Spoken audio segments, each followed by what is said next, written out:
Hey, I'm Steve. Welcome to the podcast today, Stuff with Steve. And I'm here in my office at Grace Community Fellowship with the amazing Kalia Honey. Hey. And I got Taylor Paulson running the sound and Roger Purdy on the camera. So my office is a little crowded. I don't have the biggest office in the world, but hey, we're going to make it through today. And man, I have a hot topic for us.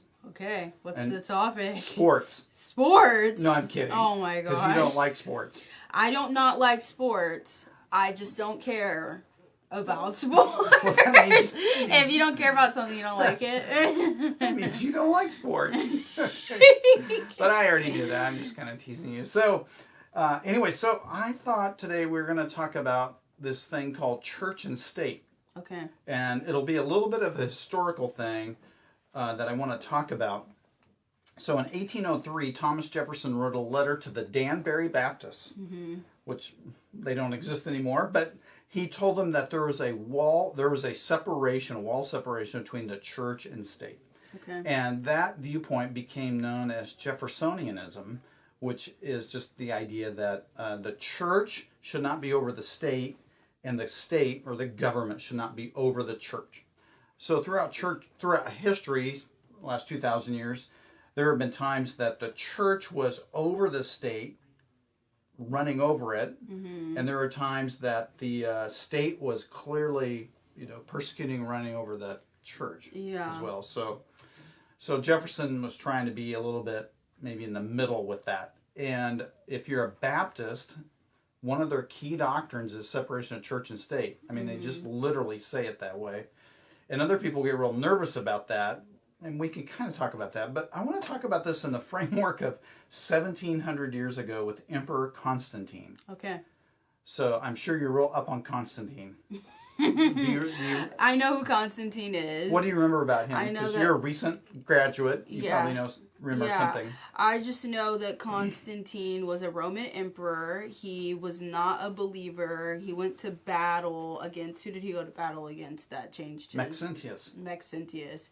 And he... I'm glad I knew that. He went to battle, and he saw a symbol in the sky, apparently, a cross. That's the thought.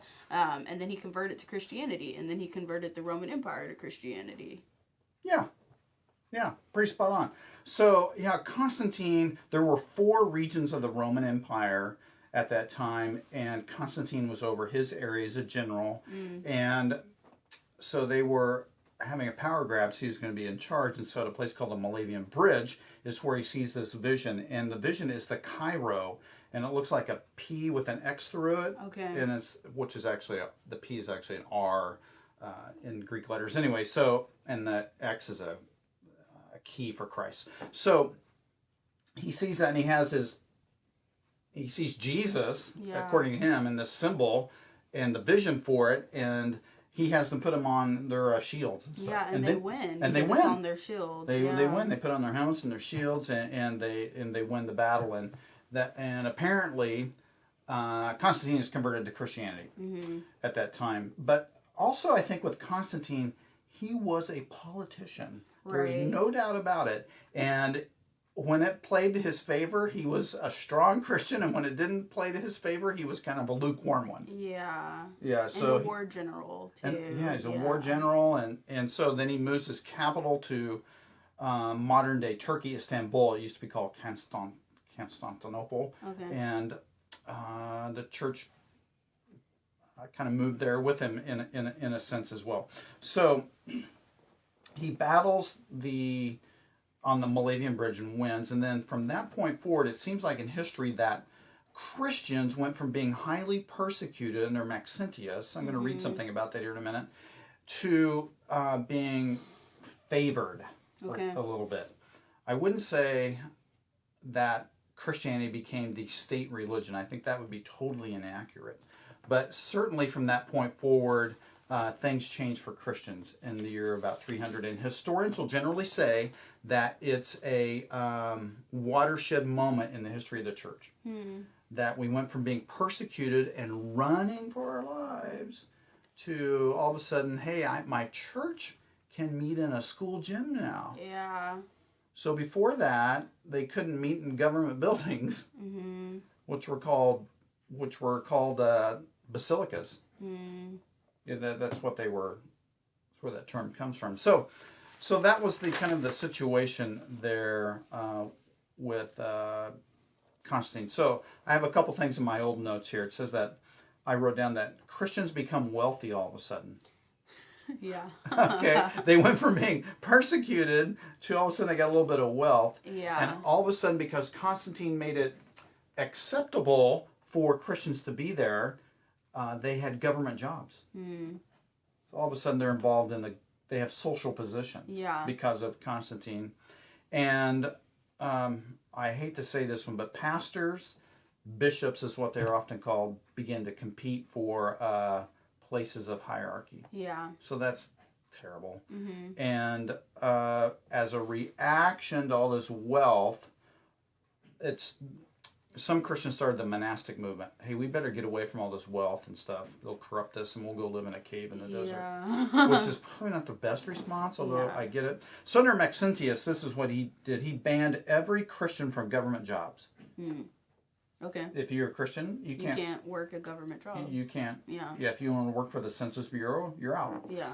Okay. And then churches were destroyed and burned under Maxentius. So we're talking serious persecution here. And Christian books and scriptures were confiscated and burned. And then there was a death penalty for Christians who did not comply. So they would send them to as we did that podcast on Perpetua, and she was an amazing woman of courage.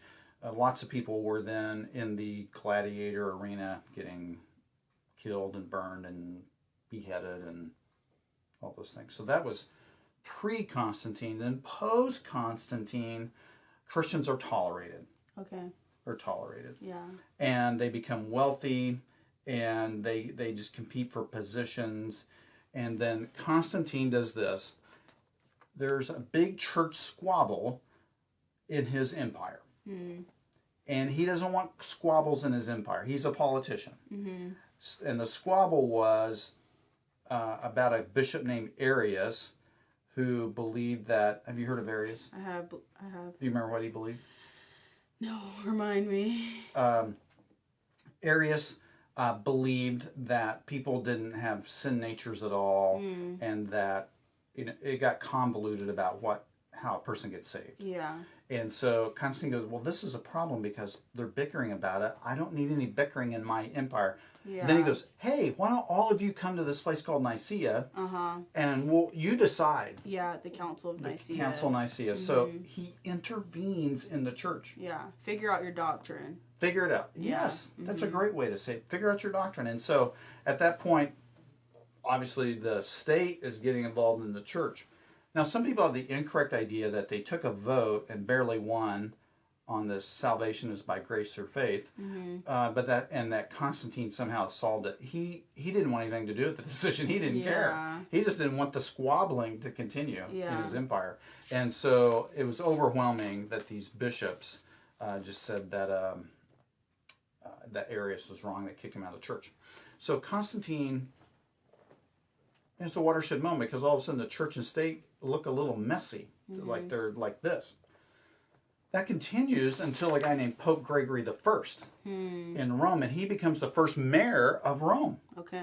Because they're having all kinds of problems, and he's a gifted administrator, and he's at the Vatican, and so he takes over the administrative duties of the city. So now we have another example of that. Yeah. And then... he lived about 680, so it's a couple hundred years later. And then a guy named Charlemagne. Heard of Charlemagne? Yeah. He was a German, I guess I would call him, emperor. And apparently he was like 6'10". Wow. I mean, he's a tall dude, man. And he wanted to be the emperor of the revived Holy Roman Empire. Okay. Because the empire had crashed, and they were trying to be nostalgic. Hey, we need to revive the Roman Empire all the way from Italy through all these countries, and Charlemagne is the guy that's going to do it. Okay. So how does he become the emperor of the Holy Roman Empire? The Pope coronates him. Okay. That means they put the crown on Charlemagne, and the Pope says, you're now in charge of the government. Okay. So now you have this mixture of church and state, even deeper level, where, the Pope is deciding who's in charge. Yeah. So that'd be like, Steve Hill, you're a pastor, you get to pick the next governor of Oregon. Yeah. Or you get to pick the next mayor of Eugene. And I don't want to pick anything. Yeah. I don't even want to pick the dog catcher. Yeah. I've met the dog. They're good people. But yeah, it's a lot of pressure and a lot of power to give one person. Yeah, why? Yeah, it is, isn't it? Yeah. Because it's an issue of power. Yeah. And we know the old saying, power corrupts. Yeah. So you have this deal with Charlemagne happening. And then in about 1000 AD, this is what happens. Henry IV loses his kingdom in England to the Pope. And he has to wait in a snowstorm for 3 days for the Pope to give it back to him. Oh my so God. The Pope has so much power to take countries away. Yeah. So when we talk about this whole separation of church and state thing, Thomas Jefferson knows his history. Yeah. And he knows all these things. He's not a doofus about it. Yeah. And neither were the others. They said, we don't want that to happen again. And they had the experience of the Church of England telling them, hey, you have to worship at the Anglican Church, or we're going to throw you in jail. And they said, we don't want that. Yeah. Yeah. So we have that kind of church and state thing going on. The other thing with the church and state that makes me really nervous too from history is that during the Protestant Reformation across Europe, they associated getting infant baptism. I guess we should do a podcast on that one someday. Yeah, and the Anabaptists. Yes, the Anabaptists. So they said, if you're not baptized, if you weren't baptized as an infant, you are not a citizen of the country. You're an insurrectionist. Wow. So now we're equating church membership. If you're not a member of our church, you're a criminal. Yeah. Yeah. How about that? Yeah. So they would tell these Anabaptist people who thought you should be baptized after you believe. Yeah. And get baptized. Kind of what we do. They said, oh, you want to be baptized? They would tie their hands behind their back and throw them in Lake Geneva. Wow. And drown them to death. That didn't sound too... So that's the mixture of church and state, which as I look at history and some of these things I mentioned, and I'm no historian, but I go, I think it's a good thing we have this separation. Yeah. So it'd be like, what if somebody from the government came and told you, hey, Kalia, you can't post this Bible verse on Instagram. Yeah, that would be terrible. That would be infringing on my freedoms, my religious freedoms. Yeah. And you can't, and that's the crazy thing about it is people feel like they need the power of the state, but with the power of the state comes imposing on your religious freedoms if whoever is in the state doesn't like your religion. It creates no boundary. Right. Mm-hmm. And we see a little bit of these things, I think, happening in our culture. About freedom and freedom of religion, or freedom of speech, freedom of speech, that get crossways with people. Yeah, I think it was a few years ago. The mayor of Houston, Texas, wanted the sermons of every pastor so that she could evaluate them. Whoa. Yeah, and so you have, really silly stuff like that going on, but and nobody complied. Yeah, but it was a big deal then. And that was concerning LGBTQ issues and wanting to do that. So today in our culture, sometimes this is just me, this is what I think of as a pastor of a local church, that I don't want to be endorsing candidates from the pulpit. Mm-hmm. Because I just don't. Yeah. Because I'm thinking about this whole historical thing. I don't shy away from moral issues, but I also think people need to make their own decisions, and I don't think they want their pastor telling them who to vote for. Some people do, because they want your support. Or because frankly, maybe I'm wrong. Yeah, I don't know. Ever thought of that? Of course I am, and then and I don't want the government telling us what to do. Right. So that boundary gets a little fuzzy today. Yeah. There's a blurred line. There is. Right? Yeah. And So when we think about separating church and state, when I was in college and in other kind of situations in my 20s, I guess, people were very critical of this separation of church and state thing. Like, well, Christians need to be involved in the government. We need Christian judges. We need Christian people in power. Yeah. Positions of authority. Yeah. Yeah. And I go, yeah, we do. And still today I go, well, yes, we do, but not for reasons of taking power and coercing people. So what I like to think about is the difference between coercion and persuasion. Okay. When I say coercion, what does that difference look like to you? Well, coercion is just a heavy word in itself. To coerce somebody is to manipulate someone and use your power to manipulate them into doing something that you want to do. Mm-hmm. Mm-hmm. And persuasion, I would say, is healthy arguing or debate about a topic or something that you would like to see happen. You sit down and you have a conversation with somebody, or you, like in a meeting, how you would bring bullet points for why you should do something. It's a lot less aggressive, I would say, and intimidating. It's creating a space where you can healthily communicate about a situation. Yeah, I like that, because coercion in any relationship is not healthy. Take marriage, for instance. Yeah. You don't want Devin coercing you to do things, right? Yeah. Or we can't force people to think a certain way. Right. But maybe I can influence them. Yeah. Yeah. Or persuade them. Mm-hmm. But I want to do that through conversation, not through power. Right. Exactly. Yeah, and through I conversation, not through power. Yeah, and I think that's what happens with today, sort of in the political realm. Yeah. We want to force our will on others. Yeah. And it makes me really nervous, because then that's a power grab to me. Yeah, and history says that that's not good. History says that there can be some bad results for that. Yeah. For that power grab. Mm-hmm. Yeah. Well, anyway, so I've been thinking about this church and state thing, because we're doing this. I'm trying to do several podcasts about history. Mm-hmm. And Constantine is a watershed moment. Becomes a believer.